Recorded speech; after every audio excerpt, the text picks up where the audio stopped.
Mesdames et messieurs, bonsoir. Merci de vous joindre à nous pour ce nouveau numéro donc de l'échiquier international. Ce soir, nous allons poursuivre l'affaire des violences policières en France après l'assassinat de sang-froid du jeune Naël, un adolescent de 17 ans, français d'origine maghrébine. Nous ne pouvons pas passer outre l'actualité qui s'impose d'elle-même. La France a vécu donc aujourd'hui sa troisième nuit de violence et de colère après une marche blanche dispersée à coups de gaz lacrymogène. La tension n'est pas prête de descendre et ce n'est certainement pas avec le discours de la droite qui justifie l'acte criminel et incrimine les victimes. Retour sur une affaire au relent raciste de plus en plus manifeste. Le débat se poursuit donc aujourd'hui avec notre invité présent avec nous hier et ce soir pour tenter de nous apporter son point de vue et sa lecture des faits. Gamal Abina, analyste des questions internationales. Merci de vous joindre à nous. Merci pour l'invitation, encore une fois. Donc, vous nous accompagnerez donc ce soir pour ce débat. Nous accompagnera également pour ce débat ce soir Miloud Chennoufi depuis Toronto par Skype. Monsieur Chennoufi, Miloud, bonsoir. Bonsoir à vous. Je rappelle que vous êtes professeur des relations internationales au Collège des forces canadiennes. Et que donc on va rentrer directement dans le vif du sujet. Troisième nuit de violence ou de grande colère après la mort, ou plus exactement l'assassinat à bout portant du jeune Naël. Près de 700 000 interpellations ce matin entre les 3 jours où ont débuté ces violences et des dégâts incommensurables pour dénoncer la violence policière. La police française est-elle en train de s'illustrer par son racisme dans ces interpellations, Gamal Abina? Simplement, je vais dire ce qui s'est passé hier, parce que j'ai participé évidemment, comme tout le Absolument. monde, tous les gens qui étaient dans la région parisienne, un peu plus loin d'ailleurs, à cette fameuse marche blanche qui avait été réclamée par la famille. Et au démarrage de la marche blanche, ce qui m'a surpris, et c'est assez rare en France d'ailleurs, il n'y avait pas de traces de police, de CRS ou autres escadrons de gendarmes qu'on a l'habitude de voir très présents en règle générale dès qu'il y a une manifestation avec des Maghrébins.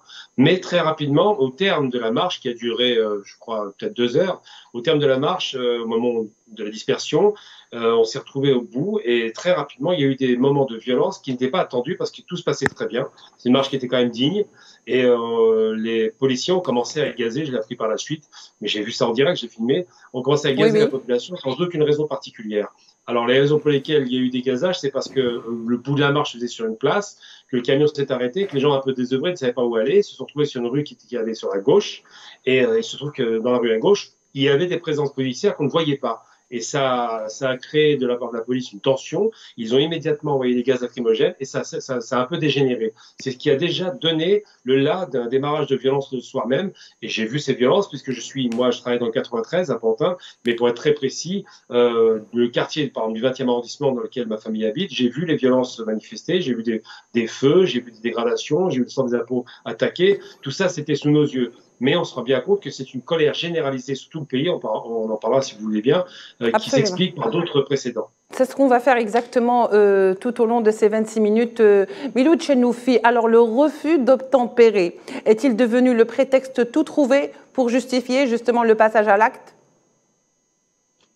Ben écoutez, c'est une excuse parmi d'autres qu'on peut avancer pour agir dans un phénomène qui s'est banalisé en France et qui est présent depuis longtemps déjà. Ça nous rappelle un peu le comportement des policiers américains à l'égard de la population noire et le même procédé.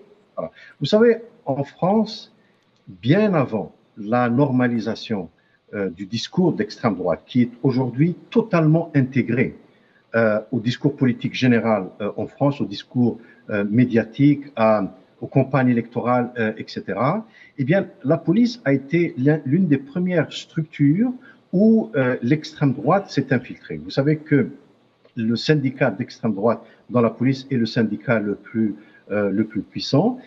Et donc, vous avez une non-reconnaissance qui est quasiment institutionnalisée d'une partie des citoyens français dont le tort est d'avoir les mauvaises origines, qu'elles soient maghrébines ou qu'elles soient noires, africaines ou entre parenthèses, Monsieur Chennoufi, pour les mauvaises origines. Ah oui, c'est Oui, ça, oui. Oui, les origines considérées comme étant problématiques ça ne dans plaît ce pas aux Blancs discours. peut-être, oui, mais bon. Ouais, voilà. Et donc le fond du problème, ce n'est pas un ou deux ou trois policiers qui vont se comporter de cette manière-là, mais d'une culture politique qui est incapable, non seulement elle est incapable de se réconcilier avec un fait réel qui est celui de la diversité au sein de la société française, mais qui redouble dans l'exclusion. De telle sorte que c'est une culture qui est tout à fait anachronique comparée à d'autres sociétés qui sont plurielles, qui connaissent une forte immigration annuelle et qui ont d'autres politiques qui tendent à minimiser donc je ne dirais pas des bavures, mais carrément des crimes qui sont finalement acceptés. Donc le problème est beaucoup plus profond qu'un seul policier qui va donc se comporter de manière tout à fait condamnable et criminelle. Alors très bien, vous parlez de bavure, vous parlez également du syndicat de la police. Alors il y a eu un communiqué quand même qui a été publié, je ne vais pas le lire en entier, non pas parce qu'il est long, mais parce que le temps ne nous le permet pas, mais je retiendrai quelques termes. L'heure n'est pas à l'action syndicale, mais au combat contre ces entre guillemets, nuisibles. Alors, ce mouvement de colère est considéré, Gamal Abina, par le syndicat de la police française comme de nuisible.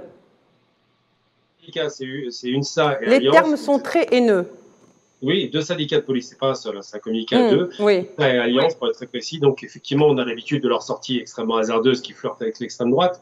Mais il faut se rappeler quand même des choses importantes. Bon, nuisibles, on a compris que ce qui était nuisible, ce sont des insectes, d'accord? Ce sont des éléments qu'on doit dératiser, par exemple, des rats. Donc, les termes ne sont pas totalement utilisés, mais le sens des propos est violent. Ils demandent plus de moyens pour pouvoir taper plus fort. Donc, on a compris que ces syndicalistes, ces syndicats qui sont le porte-voix de l'extrême droite, s'autorisent des dérives de plus en plus graves. Au lieu de demander pardon d'abord pour le meurtre. De calmer les tensions, oui. Demander pardon. Déjà, les syndicats devraient demander pardon pour le meurtre de ce jeune. Ça commence par le début. Sauf qu'apparemment, un jeune Algérien, il faut préciser que maghrébin d'origine algérienne, ça compte pas. C'est pas la première fois, on l'a déjà rappelé, il y a eu l'affaire Malik Oussekine, assassiné par les voltigeurs du temps de Pasqua, encore un type radical. Ensuite, il y a eu l'affaire de 2005, où deux jeunes sont morts, deux jeunes très jeunes, ils avaient 12 ans, sont morts, un noir et un arabe pour le coup, dans un groupe, enfin dans un système électrique parce qu'ils avaient peur de la police, cette fameuse peur du gendarme. Eh bien, à l'époque, ça a déclenché des émeutes. On appelait ça des émeutes ou des révoltes, ça dépend de quel point de vue on se place, de la plupart des quartiers des grandes villes de France. Cette année, c'est différent. Pourquoi? Parce que c'est pas que les grandes villes, c'est pas que les cités traditionnellement frondeuses. Cette année, tout le monde, des plus grandes villes aux plus petites villes les plus tranquilles, se sont prêtés à l'exercice parce que là, on s'est rendu compte d'une chose. C'est que d'abord, c'était filmé. À l'époque de Ziad Bouna, ça n'a pas été. Et que la mort est directement liée à l'action d'un policier. À l'époque de Ziad Bouna, c'est la peur qui a conduit à la mort, mais les policiers n'étaient pas directement responsables. Donc, il y a deux éléments qu'il faut retenir. Premier élément, ça a été lu par le premier intervenant, à savoir la police française fait copier-coller avec la police américaine avec des méthodes racistes. Ensuite et surtout, parce qu'en France, à la différence des États-Unis, il n'y a pas d'armes.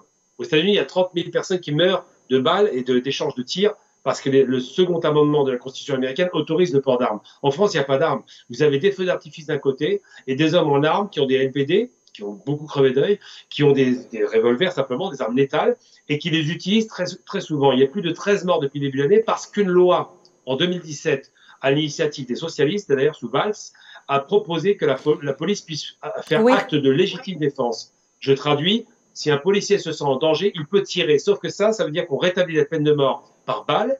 C'est interdit, c'est illégal, mais c'est utilisé. La peine de mort s'est arrêtée en 81 et aujourd'hui, depuis 2017, les policiers peuvent tirer à vue littéralement sur les gens qui considèrent qu'ils sont un danger. C'est ça la problématique qui se pose. Et les révoltes qu'on observe aujourd'hui sont généralisées, qu'on le veuille ou non. Je vous donne un exemple. La presse américaine et anglaise m'a contacté pour donner mon sentiment. Vous savez comment ils présentent les choses à l'étranger? Oui. Contrairement à la presse française, ils demandent pourquoi les policiers sont racistes. Les choses sont très claires à l'étranger. Oui. Ils ne demandent pas pourquoi est-ce qu'on est des voyous. Ils demandent pourquoi les policiers sont racistes. Et je tiens à préciser, moi en tant qu'Algérien de la diaspora, souvent en Algérie, on nous a perçus comme des beurs, comme des voyous, comme des délinquants, parce que l'image qu'on donnait nous à l'étranger, c'était cela. Mais c'est pas ça la problématique. Socialement, on a été exclus. Et les seuls arabo-musulmans algériens, en l'occurrence, qui ne réussissent pas, c'est uniquement en France. Dans le reste du monde, la réussite est éclatante. Donc la problématique est sociale et française et politique. Oui, très bien. Alors, vous faites bien d'indiquer cette loi, cette fameuse loi qui justement a permis tous ces dérapages. Même avant son existence, il y avait ces dérapages, si on peut les appeler ainsi. Alors, M. Miloud Chenoufi, le temps est-il venu aujourd'hui de revoir peut-être cette loi de 2017? En fait, regardez bien, cette loi-là n'a fait qu'institutionnaliser et légaliser des pratiques et une culture qui existait déjà. Vous savez, on a parlé de ce qui s'est passé en 2005 avec les jeunes qui sont morts dans l'échangeur d'électricité. Eh bien, rappelez-vous comment on a réagi à ces émeutes-là. Ça a été la grande porte par laquelle Sarkozy est rentré à l'Élysée. Et c'est en fait en remettant en cause les jeunes eux-mêmes qui avaient peur de la police, qu'on a développé un discours politique qui, par la suite, est devenu tout à fait normalisé. Donc, si vous voulez, ça a été l'acte de normalisation du discours d'extrême droite qui, aujourd'hui, est tenu le plus normalement du monde à l'Assemblée française. Donc, pour qu'une telle loi soit revue ou abolie, ou etc., eh bien, il faut que les états d'esprit change aussi. Longtemps. Vous avez une culture politique à ce point dominée par les réflexes d'extrême droite, eh bien, on ne peut pas imaginer une telle loi partir. Et même si elle partirait, ça ne veut pas dire que les pratiques policières vont disparaître. Il est très important d'insister là-dessus. Valls était socialiste. Quand vous avez la gauche qui a, timidement essayé de faire des choses dans les années 80 contre le racisme, qui balance directement dans le modèle Sarkozy, Valls voulait réellement devenir président en France selon la trajectoire qui avait été tracée par Sarkozy, qui est celle de la normalisation du discours d'extrême droite, vous avez un sérieux problème.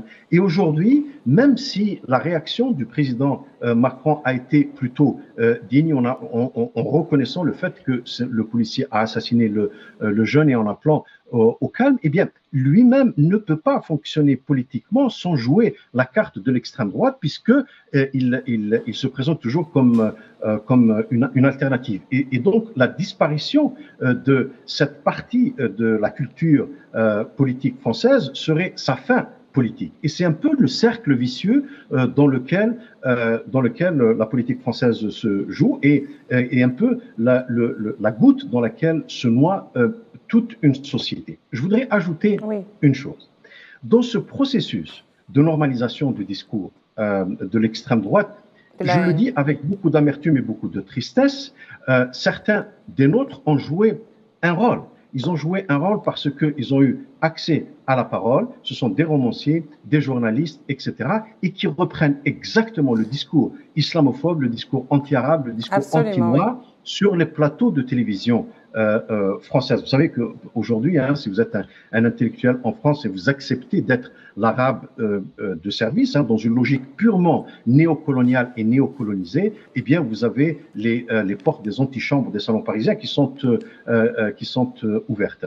Et donc voilà, les seuls qui peuvent avoir accès à la parole en France, ce sont ceux qui renforcent encore plus cette culture-là. Et vous ne trouverez pas de voix raisonnables. Elles existent en France.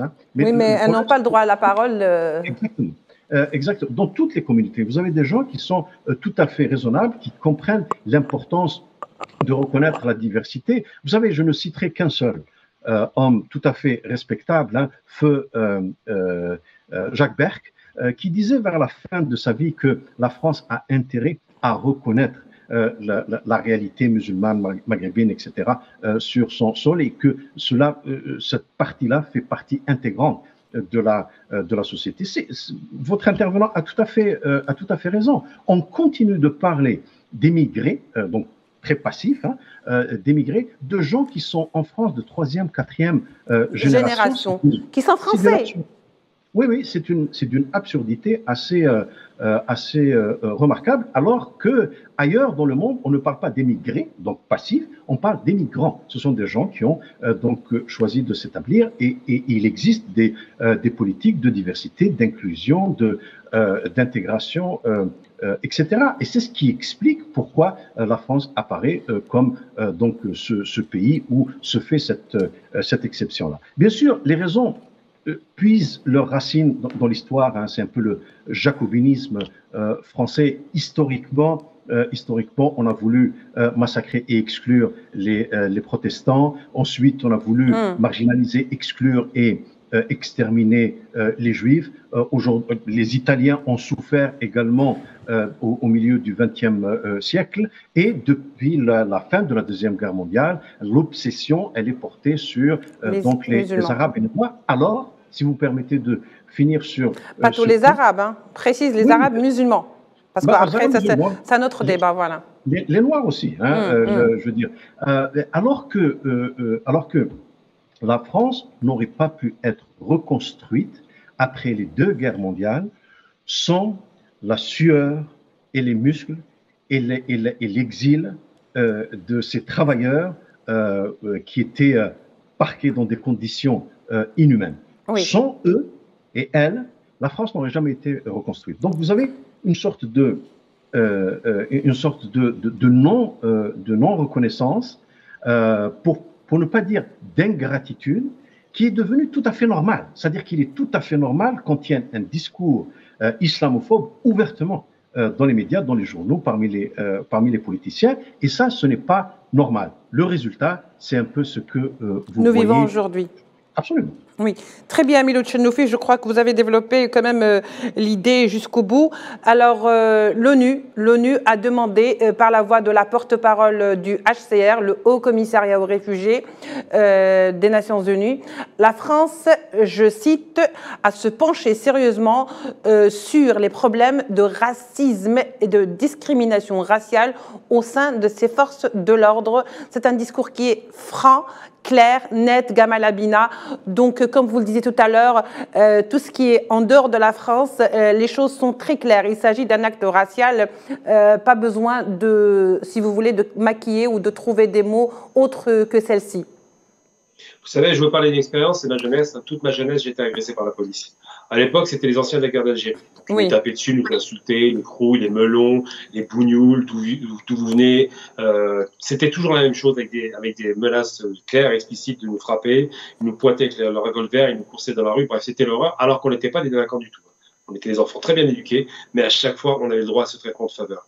Ensuite, ça a été expliqué, la léopinisation des esprits, effectivement, c'est comme ça qu'on l'appelait à l'époque, c'est le fait que l'extrême droite a un discours qui est traversé les autres partis. Et ça a commencé avec le criminel de guerre, Nicolas Sarkozy. Il faut le remercier. C'est à cause de lui que malheureusement la Libye a été détruite. Donc c'est vous dire un peu le personnage.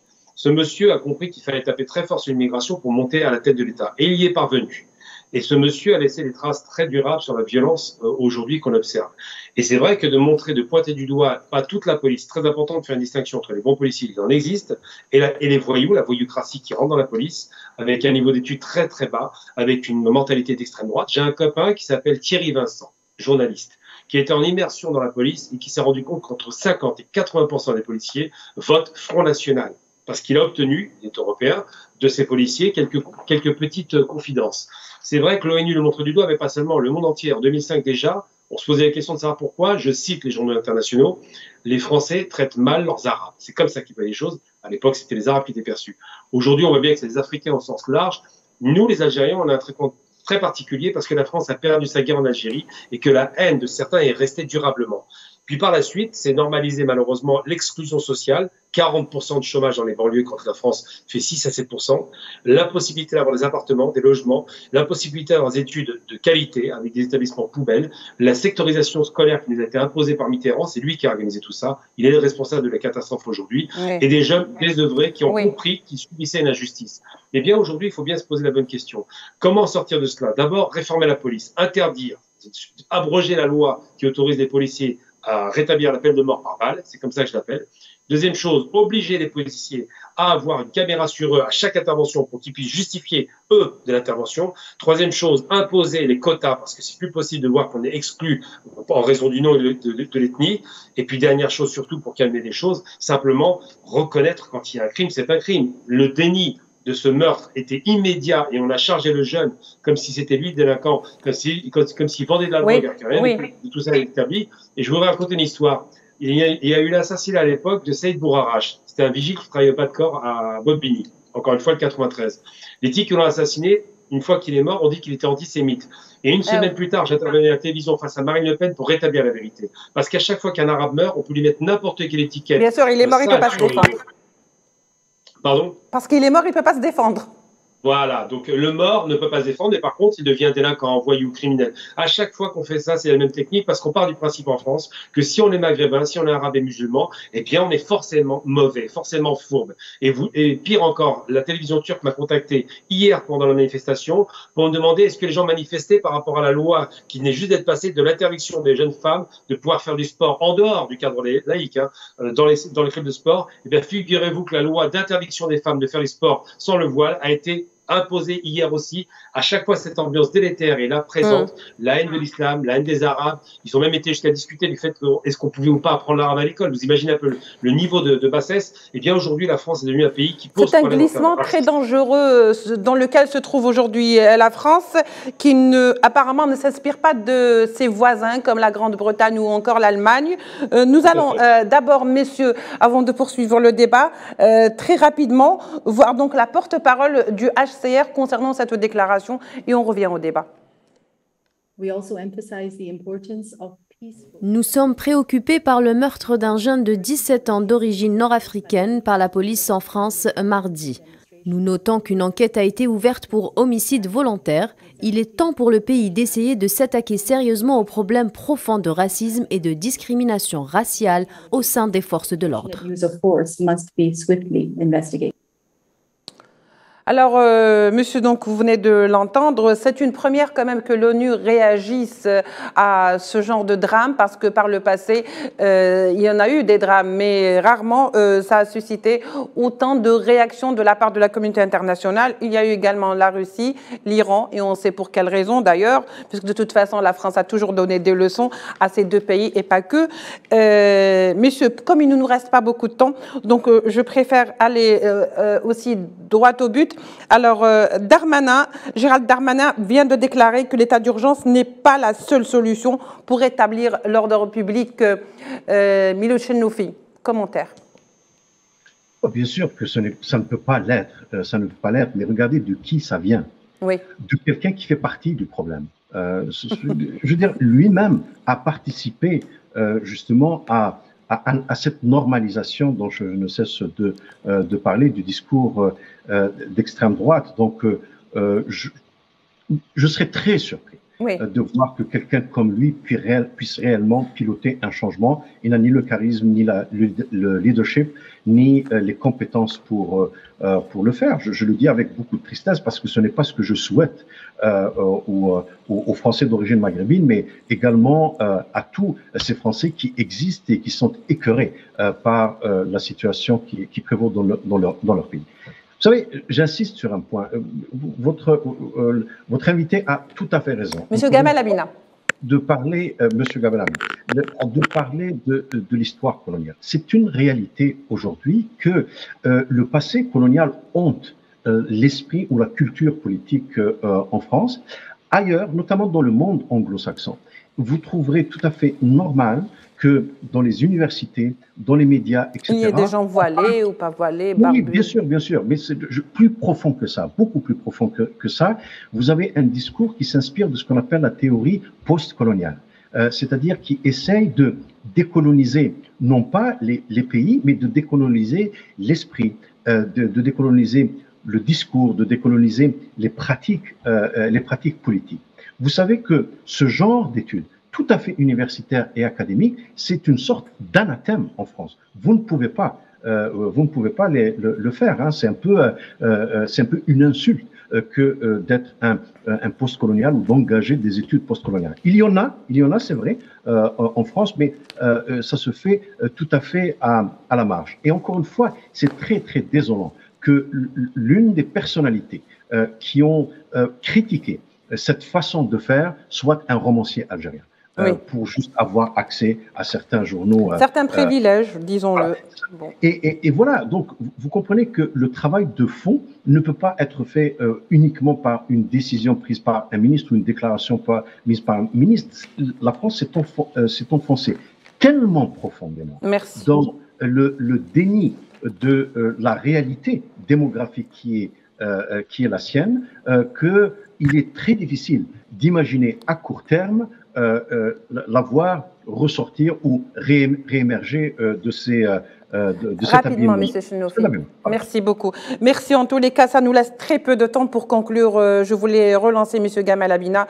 Bon, je vois qu'on n'a vraiment pas le temps. Je voulais le relancer sur le fait que, pour faire des comparaisons, alors on sait très bien que comparaison n'est pas raison, mais je ne sais pas pourquoi aujourd'hui j'ai envie de faire cette comparaison. Dans certaines situations, cela permet un petit peu d'avancer. Alors, un mort pour refus d'obtempérer en Allemagne depuis 10 ans. 13 morts en une année pour la France. C'est très révélateur. Mesdames et messieurs, je vous remercie d'avoir été avec nous. Je remercie également nos invités d'avoir contribué au débat. Gamal Abina était avec nous, analyste dans les questions internationales depuis Paris par Skype. Monsieur Miloud Chenoufi était également avec nous. Je rappelle, Monsieur Miloud Chenoufi, alors si je ne me trompe pas, professeur des relations internationales au Collège des Forces canadiennes. Merci beaucoup, M. Miloud Chenoufi, d'avoir été avec nous. Au revoir.